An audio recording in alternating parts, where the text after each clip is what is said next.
నమస్తే, welcome to whistle. నేను మీ స్వాతి.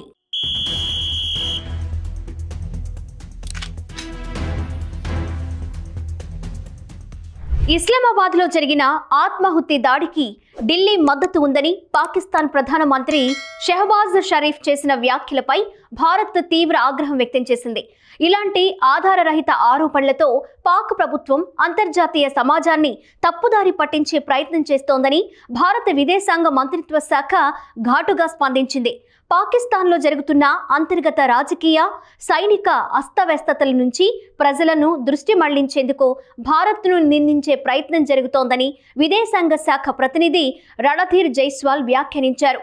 జైస్వాల్ మాట్లాడుతూ ఇస్లామాబాద్లో జరిగిన దాడికి సంబంధించి పాకిస్తాన్ ప్రధాని చేసిన ఆరోపణలు పూర్తిగా ఆధారరహితమైనవని అన్నారు. భారత్ ఎప్పుడూ ఉగ్రవాదాన్ని ఖండించింది, కానీ పాకిస్తాన్ మాత్రం దానిని ప్రోత్సహిస్తూ వస్తోంది. తమ దేశంలో జరుగుతున్న సంక్షోభాల నుండి దృష్టి మళ్లించేందుకు పాక్ నేతలు ఇలాంటి నిరాధార వ్యాఖ్యలు చేస్తున్నారని అన్నారు.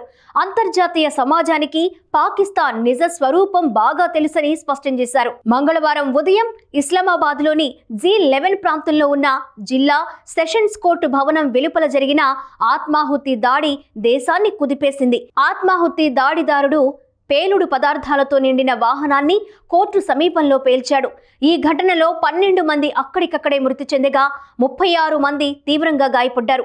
గాయపడిన వారిలో కొంతమంది న్యాయవాదులు, పోలీసులు కూడా ఉన్నట్లు సమాచారం. దాడి సమయంలో ఇస్లామాబాద్లో పలు కీలక అంతర్జాతీయ కార్యక్రమాలు జరుగుతున్నాయి.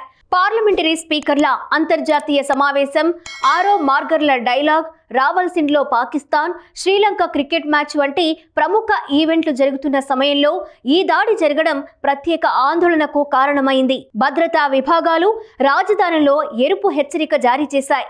దాడి వెనుక భారత్ మద్దతుతో పనిచేస్తున్న గుంపుల చేతే ఉందని షెహబాజ్ షరీఫ్ వ్యాఖ్యానించడంతో రాజకీయంగా ఉద్రిక్తత నెలకొంది. అయితే భారత అధికారులు, భద్రతా విశ్లేషకులు మాత్రం ఈ వ్యాఖ్యల వెనుక పాక్ ప్రభుత్వ ఆత్మార్పణ ప్రయత్నం ఉందని స్పష్టం చేస్తున్నారు.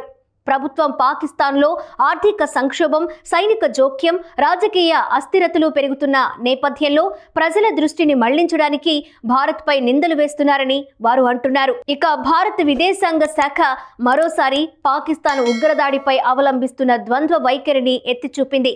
ఆ దేశం ఓవైపు ఉగ్రదాడికి వ్యతిరేకమని చెబుతూనే మరోవైపు ఉగ్రదాడి సంస్థలకు ఆశ్రయం ఇస్తోందని విస్మరించింది.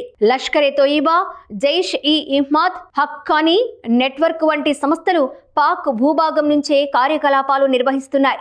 వాటి నాయకులు Hafiz Saeed, Masood Azhar, Osama bin Laden వంటి వారు పాక్ రక్షణ కవచంలో ఏళ్ల తరబడి దాగి ఉన్నారని అంతర్జాతీయ సంస్థలు ఇప్పటికే బయటపెట్టాయి. పహల్గామ్ ఉగ్రదాడి తరువాత భారత్ అంతర్జాతీయ వేదికలపై పాకిస్తాన్ ఉగ్ర మద్దతు కార్యకలాపాలను బహిర్గతం చేసిన విషయం తాజాగా గుర్తు చేశారు. యునైటెడ్ నేషన్స్ నుంచి ఫినాన్షియల్ యాక్షన్ టాస్క్ ఫోర్స్ వరకు అనేక వేదికల్లో పాక్ ఉగ్రవాదాన్ని ప్రోత్సహిస్తుందనే ఆధారాలు సమర్పించిందని ఎంఈఏ పేర్కొంది. భారత్ ఎప్పుడూ ఉగ్రవాదాన్ని అణచివేయడానికే కట్టుబడి ఉంటుంది. పాకిస్తాన్ మాత్రం తన తప్పులను దాచేందుకు తప్పుడు కథనాలతో అంతర్జాతీయ సమాజాన్ని మోసం చేసే ప్రయత్నం చేస్తోంది. కానీ ఆ ప్రయత్నాలు ఫలించవు అని విదేశాంగ శాఖ ప్రతినిధి జైస్వాల్ స్పష్టం చేశారు.